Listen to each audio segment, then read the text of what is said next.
পঞ্চায়ত নিৰ্বাচনৰ প্ৰচাৰৰ সময়তে এবাৰ দিলীপ শইকীয়াই কিছু মন্তব্য কৰিছে। ৰাজ্যিক বিজেপিৰ সভাপতি দিলীপ শইকীয়াই কিছু মন্তব্য কৰিছে।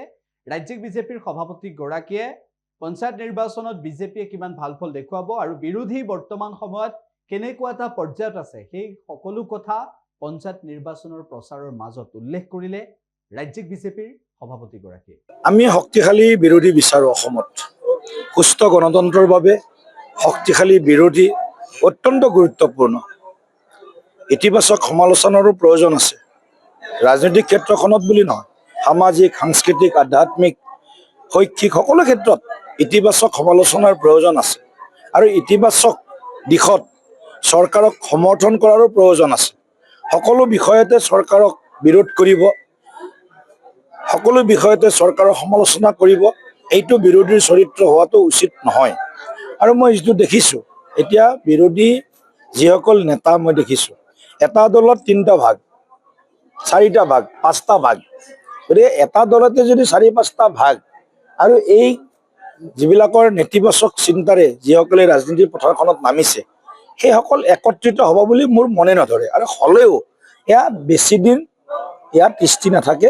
ক্ষণস্থায়ীভাৱে তেওঁলোকে হয়তো কিবা এটা বিশেষ পৰিৱেশত তেওঁলোক একত্ৰিত হ'ব পাৰিব, কিন্তু এই ক্ষণস্থায়ী মিত্ৰতা বা ক্ষণস্থায়ী একত্ৰীকৰণে তেওঁলোককো একো সহায় নকৰে, অসমবাসীকতো একো ধৰণেই উপকৃত নকৰিব। বৰঞ্চ অসমখনৰ অনিৰুদ্ধ প্ৰগতিৰ যাত্ৰাক তেওঁলোকে স্তব্ধ কৰিবৰ কাৰণে এই ধৰণৰ তেওঁলোকে এটা কূট কৌশল অৱলম্বন কৰিছে আৰু ঈশ্বৰে তেওঁলোকক এনেধৰণৰ আশীৰ্বাদ নিশ্চয় নিদিব।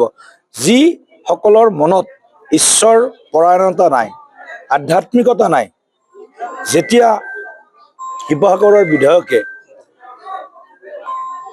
আমাৰ মুছলমান সমাজৰ সন্দৰ্ভত যিবিলাক বক্তব্য ৰাখিছে, মুছলমান সমাজ বা হিন্দু সমাজ, সনাতনী সমাজ, আমি খিলঞ্জীয়া যিসকল লোক আছোঁ ইয়াতে, খিলঞ্জীয়া লোকসকলৰ মাজত আমি সদায় একতা আৰু সম্প্ৰীতি শক্তিশালী কৰিব বিচাৰোঁ।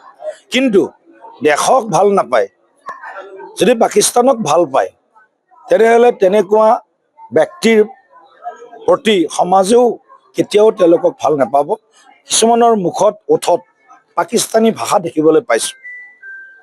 আমিনুল ইছলামৰ ভাষাটো কেৱল এজন আমিনুল ইছলাম নহয়, বহু এনেকুৱা আমিনুল ইছলাম আছে, হয়তো কোনোবাই প্ৰকাশ্যে ব্যক্ত কৰা নাই মনৰ ভাৱ আৰু কিছুমানে ব্যক্ত কৰিছে। যিসকলে ব্যক্ত কৰিছে তেওঁলোকক আইনে নিজৰ আওতাৰ ভিতৰত আনি ভাৰতীয় ন্যায় সংহিতাৰ মাধ্যমত, BNSৰ মাধ্যমত তেওঁলোকৰ ওপৰত অসম চৰকাৰেও শক্তিশালী আৰু কঠোৰ পদক্ষেপ গ্ৰহণ কৰিব।